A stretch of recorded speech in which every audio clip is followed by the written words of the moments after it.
từ sơ xe rụp một ní mũi đôi kháng cõng để dương ai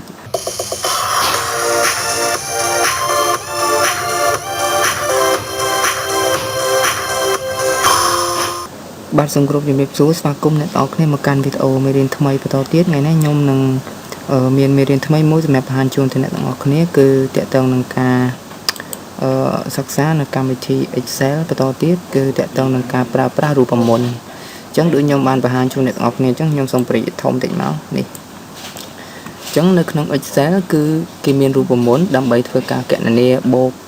ដកចែកចឹងណាដើម្បីរករូបមន្តផ្សេងទៀតដែលអ្នកនរអាចដឹងបានមួយចំនួនហើយបាទអញ្ចឹងជាទូទៅក្នុង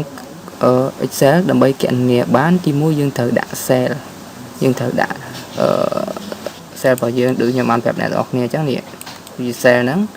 គឺដាក់នៅក្នុងប្រឡោះ cell មួយណាមួយយើងដាក់ cursor របស់យើងចូលទៅ cell ណាមួយមកបន្ទាប់មកទៀតយើងធ្វើការកណនាដោយយើងសរសេរសញ្ញាស្មើរួចហើយយើងធ្វើការវាយរូបមន្តទៅឬក៏អញ្ញត្តិទៅដើម្បី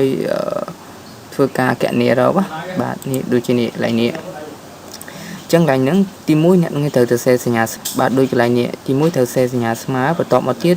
ត្រូវធ្វើការសរសេរឈ្មោះរូបមន្តយើងចង់បានរូបមន្តអីយើងសរសេរមកបន្ទាប់មកទៀតប៉ារ៉ាម៉ែត្រទី1និងប៉ារ៉ាម៉ែត្រទី2ប៉ារ៉ាម៉ែត្រទី1នេះគឺជាចំនួនលេខដែលអ្នកនរចង់កណនាអូខេហើយប៉ារ៉ាម៉ែត្របន្ទុកទី2នេះគឺជាចំនួនចុងក្រោយដែលអ្នកនរត្រូវការកណនាខ្ញុំឧទាហរណ៍ដូចជាសាំស្មើនឹង A1 ហើយនឹង B1 អញ្ចឹងណាបើន័យថាឧទាហរណ៍លេខនេះ A1 ហើយលេខនេះ B អញ្ចឹងយើងត្រូវអូសចេញមកវាចាញ់អញ្ចឹងណាបាទហើយនៅក្នុងកម្មវិធី Excel នោះអ្នកទាំងអស់គ្នាត្រូវចាំមួយពេលដែលអ្នកទាំងអស់គ្នាធ្វើការកណនានៅក្នុង cell ណាមួយអ្នកត្រូវចាំបាច់ត្រូវសរសេររូបមន្តនីមួយដូចខាងក្រោមដែលយើងអាចសរសេរដោយចាប់ផ្ដើមពីសញ្ញាស្មើនេះអញ្ចឹងយើងទៅសរសេរសញ្ញាស្មើឈ្មោះរូបមន្តហើយបើកកញ្ចក់អូខេបាទខ្ញុំឧទាហរណ៍មើលមួយអញ្ចឹងឧទាហរណ៍ថាសាំសញ្ញាស្មើហើយសរសេរពាក្យសាំអូខេខ្ញុំសូមដូរ font ឲ្យធំតិចនេះអញ្ចឹងយើងត្រូវសញ្ញាស្មើហើយពាក្យថាសាំអូខេនេះគឺបែបនេះអញ្ចឹងពេលយើងសរសេររូបមន្តមកបើសិនជាអ្នកទាំងគ្នាអត់ដឹងទេអ្នកមើលនេះគេដាក់ number 1 number 2 អញ្ចឹងណាអញ្ចឹងយើងអាចសរសេរមកយើងចង់បានប៉ារ៉ាម៉ែត្រណាមួយយើងសរសេរមកវាជាការស្រេចហើយនេះតើតើនឹងការប្រើប្រាស់រូបមន្តឥឡូវខ្ញុំឧទាហរណ៍ឲ្យមើលមួយអូខេនេះឥឡូវខ្ញុំសរសេរអូខេ5បូក5បូក6អញ្ចឹងខ្ញុំឧទាហរណ៍ដោយប្រើរូបមន្តឲ្យអ្នកនរគ្នាមើលមួយគឺរូបមន្តសាំនេះគឺជារូបមន្តដែលយើងធ្វើការបូកលេខដើម្បីធ្វើការបូកលេខណានេះរូបមន្តសាំហ្នឹងគឺគេប្រើដើម្បីធ្វើការបូកដកកណនារកលេខជាដើមអូខេនេះអញ្ចឹងទី1យើងត្រូវសរសេរសញ្ញាស្មើអូខេនេះរូបមន្តសញ្ញាស្មើហើយឈ្មោះរូបមន្តអញ្ចឹងយើងត្រូវដឹងដែរថារូបមន្តដែលយើងកណនា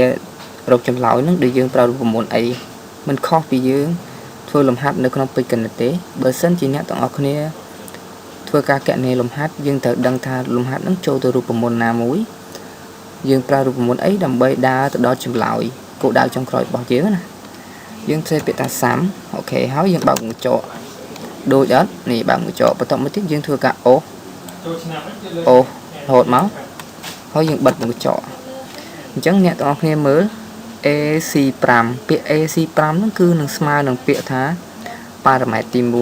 1ហើយចំណែក AC8 ខាងក្រោយចុច2ហ្នឹងគឺប៉ារ៉ាម៉ែត្រទី2ហើយអ្នកទាំងអស់គ្នាធ្វើការ enter យើងចុច enter មកគឺនឹងចេញហើយនឹងមួយទៀតខ្ញុំដាក់តួលេខដដែលដែរប៉ុន្តែខ្ញុំធ្វើការកណនាយើងអាចសរសេរមកក្បាច់ទៀតបានដោយយើងធ្វើការសរសេរបែបនេះសាំដូចគ្នាបើកកញ្ចក់ប៉ុន្តែអ្នកទាំងអស់គ្នាត្រូវធ្វើការអ្នកទាំងអស់គ្នាអាចធ្វើការសរសេរបានអញ្ចឹងណា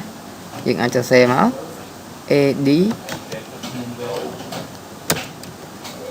ប្រហែលអ្នកនរនេះ AD អ្នកមើលមកខាងឆ្វេងដៃ AD5 អូខេនេះដើម្បីដឹងថាវា AD បាន5បានអ្នកនរគ្នាមើលខាងលើជួរខាងលើមកនេះលេខ5នេះហើយអ្នកគ្នាអូ រហូតមកផ្នែកខាងឆ្វេងគឺវានៅលេខ5នេះអូខេដូចខ្ញុំដាក់សញ្ញាព្រួយហ្នឹងបន្តមកទៀតខាងក្រោមដូចគ្នាយើងមើលពីខាងលើហើយយើងមើលខាងឆ្វេងមកទី8អញ្ចឹងយើង set AD 8មកហើយយើងធ្វើការ enter មកវានឹងចេញនេះ21ដូចគ្នាអញ្ចឹងយើងអាចគណនាបានច្រើនរបៀបនៅក្នុងនឹងប៉ុន្តែអ្វីដែលអ្នកទាំងគ្នាត្រូវចាំបាច់បំផុតនៅក្នុងការគណនារូបមន្តអីក៏ដោយនៅក្នុង Excel គឺយើងត្រូវចាំលេខនេះមួយកន្លែងខ្ញុំដាក់បន្ទាត់ក្រហមហ្នឹងទី1គឺយើងត្រូវសរសេរសញ្ញាស្មើដាច់ខាតត្រូវតែមានសញ្ញាស្មើដាច់ខាតត្រូវតែមានសញ្ញាស្មើនៅបន្លោះនេះនៅ cell ដែលយើងចង់ឲ្យចម្លើយស្ថិតនៅហ្នឹងមួយទៀតគឺឈ្មោះរូបមន្តហើយបើកបញ្ចក់ឲ្យចំនួនប៉ារ៉ាម៉ែត្រឬក៏ចំនួន cell នៅ cell ណាមួយដែលយើងចង់គណនាយើងអូសវាមកឬក៏យើងវាយចូលមកក៏បានដែរនឹងគឺជាចំណុចសំខាន់មួយនៅក្នុងការប្រើប្រាស់រូបមន្តនៅក្នុង Excel ដែលអ្នកទាំងអស់គ្នាត្រូវធ្វើការយល់ដឹងអញ្ចឹងតើទាំងបូកយើងអាចធ្វើការបូកបានច្រើនណាយើងអាចធ្វើការសរសេរដូចខាងក្រោមនេះអញ្ចឹងយើងអាចសរសេរសាំហើយយើងសរសេរមកចំនួនអញ្ញត្តិបូកនឹងអញ្ញត្តិអញ្ចឹងណាយើងយកអញ្ញត្តិទី1បូកអញ្ញត្តិទី2បូកអញ្ញត្តិទី3រហូតទៅដល់បូកដល់អញ្ញត្តិណាដែលយើងចង់បូកអញ្ចឹងយើងបើកបិទកញ្ចក់មកយើង enter ទៅគឺវានឹងចេញចម្លើយហើយនិយាយទៅនៅក្នុង Excel ដូចជាបញ្ហាធំដែលអ្នកទាំងអស់គ្នាត្រូវធ្វើការយល់ដឹងក្នុងការប្រើប្រាស់រូបមន្តទី1គឺត្រូវស្គាល់រូបមន្តអូខេដឹងផ្លូវណាដែលយើងចង់ដើរដឹងថារូបមន្តហ្នឹងគេគណនាដើម្បីរកអីបន្តមកទៀតយើងត្រូវចេះប្រើប្រាស់រូបមន្តគឺត្រូវសេសញ្ញាស្មើបាទយើងត្រូវមើលថាយើងសេរូបមន្តហ្នឹងត្រូវអត់ត្រូវតាមគោលការណ៍វាអត់ទី1ត្រូវសញ្ញាស្មើឈ្មោះរូបមន្តបើកកញ្ចក់ចំនួនអញ្ញត្តិដែលយើងចង់គណនាហ្នឹងវាត្រូវអត់តែយើងមើលប៉ុណ្ណឹងហើយយើងដឹងពីមូលដ្ឋានគ្រឹះវាហើយគឺយើងអាចគណនាបានដោយងាយស្រួលនៅក្នុង Excel គឺវាលឿនមែនតើបាទអញ្ចឹងវីដេអូទាក់ទងនឹងមូលដ្ឋានគ្រឹះក្នុងការប្រើប្រាស់រូបមន្តមានតែប៉ុណ្្នឹងទេសម្រាប់ចែកជូនទៅអ្នកទាំងអស់គ្នាហើយក៏អរគុណច្រើនសម្រាប់ការតាមដានវីដេអូហើយកុំភ្លេចជួយចុច like ជួយចុច subscribe និងចុចរូបកណ្ដឹងទៅដើម្បីទទួលបានវីដេអូមេរៀនថ្មីបន្ថែមទៀតព្រោះថាបច្ចុប្បន្ន channel របស់ខ្ញុំបានដូចជា600នាក់625ហើយអញ្ចឹងខ្ញុំអរគុណមែនតើសម្រាប់ការគាំទ្រហើយខ្ញុំនឹងព្យាយាមធ្វើវីដេអូឲ្យបានច្រើនបន្តទៀតដើម្បីចែកម្លែកជូនអ្នកទាំងអស់គ្នាបាទអញ្ចឹងអរគុណច្រើនសូមគោរពជម្រាបលាជួបខ្ញុំនៅវីដេអូក្រោយបន្តទៀត